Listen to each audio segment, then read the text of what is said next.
Bangladesh target দিয়েছে মাত্র ৯৫ রানের, কিন্তু তাতেও আশা দেখছিল টাইগাররা। কারণ কানপুর স্টেডিয়ামের রেকর্ড বলছে রান তাড়া করে জিততে হলে ভারতকে নতুন রেকর্ড গড়তে হবে।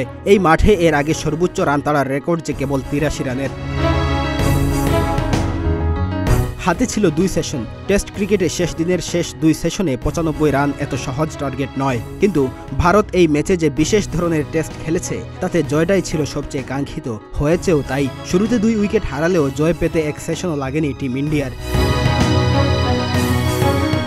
তরুণ ওপেনার যশস্বী জয়সওয়াল আর অভিজ্ঞ বিরাট কোহলি সহজেই ভারতকে নিয়ে গেলেন জয়ের বন্দরে। কানপুরের বৃষ্টি বিঘ্নিত টেস্টে খেলা হলো সর্বসাকুল্যে ২.৫ দিন। দারুণ বোলিং, ব্যাটিং আর আগ্রাসী পরিকল্পনায় ভারত আরও একবার প্রমাণ করল কেন তারা টেস্টের নাম্বার ১।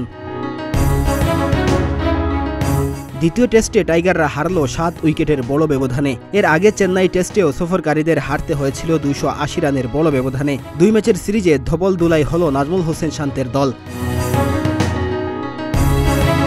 অথচ কানপুরের এই টেস্টের মাঝের ২ দিনের খেলা বৃষ্টিতে ভেসে যাওয়ার পর ফলাফল ড্র ধরে নিয়েছিলেন অনেকে। প্রথম দিনে ৩৫ ওভারে ৩ উইকেট হারিয়ে ১০৭ রান করার পর সেদিন ১.৫ সেশনের বেশি সময় বৃষ্টিতে নষ্ট হয়। মাঝের ২ দিনও বৃষ্টিতে ভেসে যাওয়ার পর গতকাল চতুর্থ দিনে ৩৯.২ ওভার ব্যাট করে আরও ১২৬ রান তুলে অল আউট হয় বাংলাদেশ। ফলে কানপুর টেস্টের ভাগ্যে ড্র দেখছিলেন সবাই।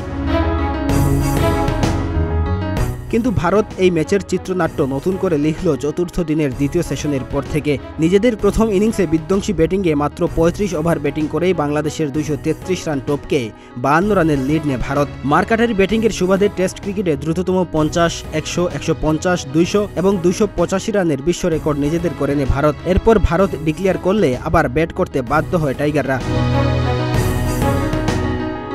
পঞ্চম দিনের সকালে বাংলাদেশের লক্ষ্য ছিল যতটা সময় ব্যাট করে যাওয়া। ম্যাচে হারের বদলে ড্র আনতে চেয়েছিলেন টাইগার ব্যাটাররা, কিন্তু ভাগ্যটাই যে বাংলাদেশের পক্ষে নেই। এর আগে ২০২১ সালে পাকিস্তান এবং ২০১৯ সালে আফগানিস্তানের বিপক্ষে বৃষ্টি বিঘ্নিত টেস্ট হেরেছিল বাংলাদেশ। পঞ্চম দিনে সেটারই চিত্রনাট্য টাইগাররা লিখেছে আরও একবার। ডেস্ক রিপোর্ট, প্রতিদিনের বাংলাদেশ।